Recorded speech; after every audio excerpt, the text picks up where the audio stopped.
Mana shu ko'rib turgan chirigan silosingizni agarda molingizga beradigan bo'lsangiz, aka, tayyor turing. Actinomycose, Necrobacteriose, umuman olganda zamburug'li kasalliklarni mollaringizga chaqirtirgan bo'lasiz va mollaringiz kasal bo'lishi mumkin. Assalomu alaykum hurmatli obunachilar. Meni ismim Muhammad Ahmedov va Miosta H kanaliga xush kelibsiz. So'yib berilganda 60% dan yuqori bo'ladi. Hayvonni asosiy semirish uchun kerak bo'ladigan narsa matsion va ratsion. Boylab boqilganda siz unga kerakli ozuqani to'lig'icha yetkazib bera olmaysiz. Avvalambor silosning namligi, ezilganligi, suv miqdori 30-35% dan oshmasligi kerak. Shu ratsion tuzish qonun qoidasiga amal qilgan holatda ratsion tuzaman. Gap yo'q. Ozuqa ratsionimiz kepak, bug'doy yormasi, kunjara, keyin soya shiroti. Mollarimni tuyoq og'riyapti, yuzi ishib ketgan, ichi ketyapti, ko'p kasal bo'lyapti deytiradigan akalarimizni. Bitta narsaga e'tibor bering. Ushbu chirigan silosni bersangiz, mollaringizda xuddi shunday hodisalar ro'y beradi va albatta karmoningizga juda katta zarar bo'ladi. Nimaga? Chunki ularni davolashga har safar veterinar chaqirtirib, dorilarni olasiz va katta xarajat qilasiz. Bu fermamizda mollarni qanday tartibda boqyapti? Agarda men sizga hozir aytib beradigan bo'lsam, bu juda ham katta ertak aylanadi, lekin aka bu ertak emas, bu fakt.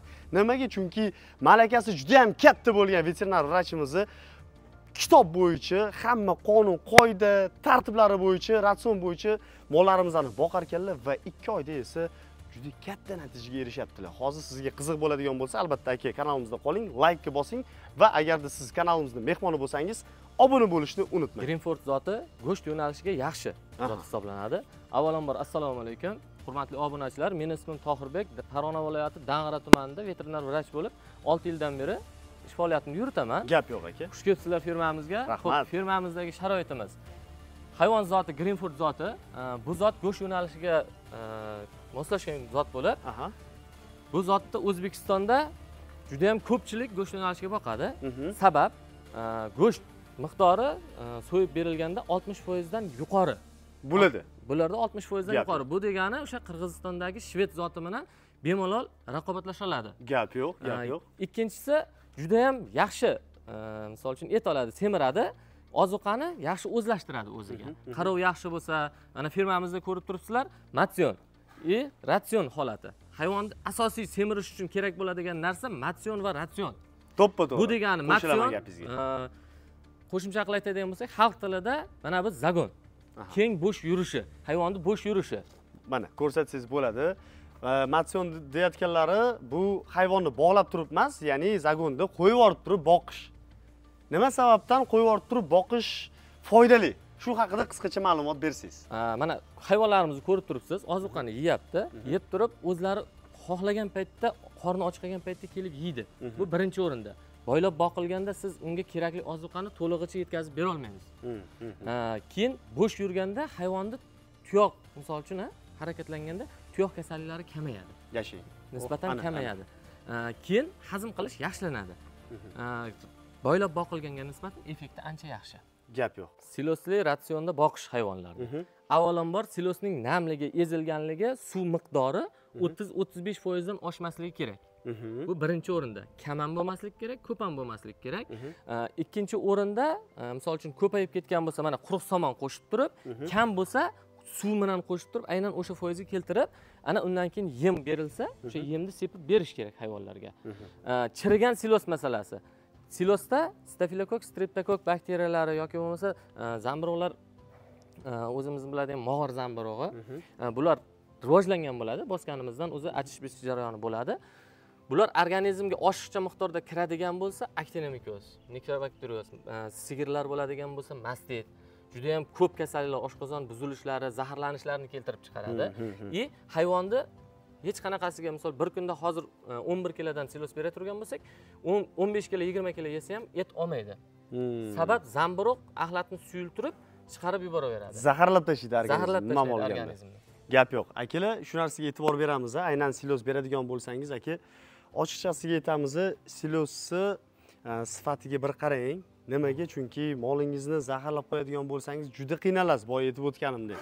Shunga mana hamda doktor akamiz aytayaptilar bu narsani. Sizlarga bitta tavsiya. Aka, bu mollarimiz qachon kelgan? Xo'p, kelganiga 2 oy bo'ldi. Aha. Hayvonimiz kelgan paytda mana shu hayvonimiz 190 kilo, 195 kilo vesda kelgan. Xo'p. Eng maksimalni shu hayvon kelgan, qolganlari 180, 170 shunaqangi kelgan. Aha. 160 dan 190 gacha, 90 kilogramgacha bo'lgan hayvonlarni olib kelganmiz. Aha. Bular dastlab kelgan paytda avvalambor yuqumli kasalliklarga qarshi vaksinatsiya ishlarini olib borilgan. Eng birinchi o'rinda, undan keyin gelmintlarga qarshi, ichki gelmintlarga qarshi, tashqi parazitlariga qarshi o'sha lecheniyalarni olgan. Ana undan keyin vitamin terapiya, undan keyin ozuqa ratsioniga tushirilgandan keyin o'zim bu reklama yoki boshqa narsa emas, Meosta H preparatini foydalanganman.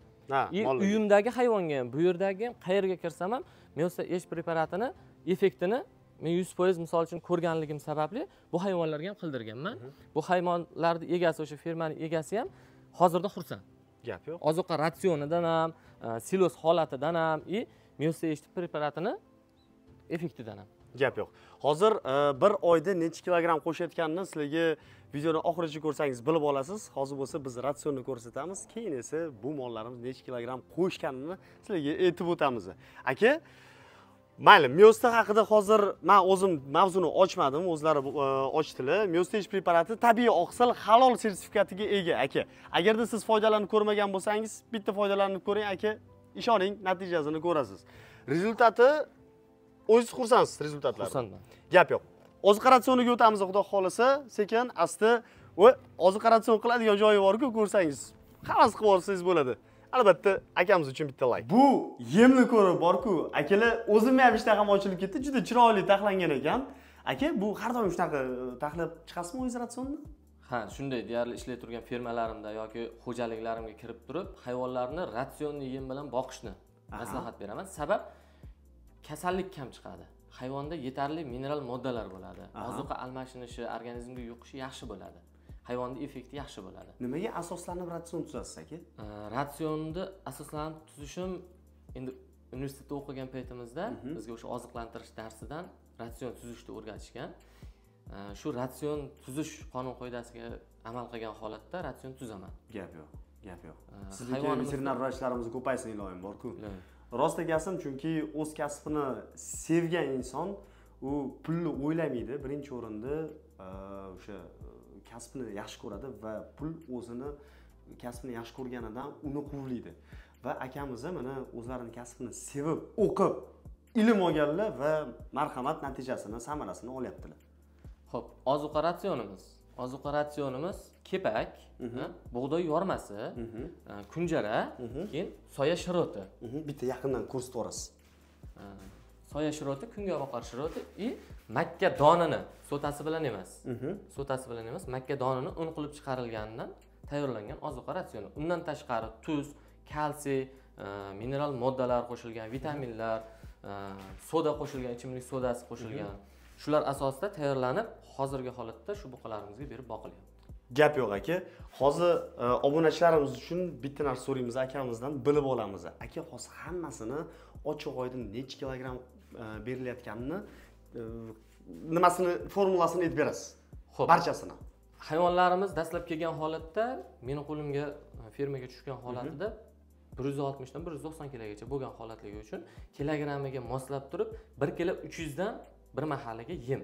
Bir mahaliga 1 kilo 300. Bir mahaliga 1 kilo 300 ozuqaviy ratsionli yem donli silos. 1 kilodan somon qo'shiladi. 1 kilo somon qo'shiladi. 1 kilo somon, yem. 11 kilo silos, 1 kilo 300 yem. Shularni aralashma holatda beriladi. Qancha bug'doy qo'shasiz? Qancha kunjara? O'sha 1 kilo 300 ni ichida necha kilogramm bug'doy, necha kilogramm kunjara, necha kilogramm arpa, tuz qancha qo'shasiz? Kalsiyni qancha qo'shasiz va albatta qolgan sirlarni aytib o'tib ketasiz.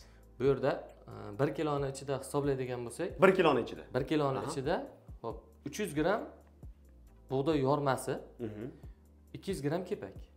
Yarim kilosi shuni tashkil qiladi. Hozir qo'shgan narsalarimizda mana makkani uni, yuqorisida turgani, toza makkani uni, bundan 200 gram miqdorda.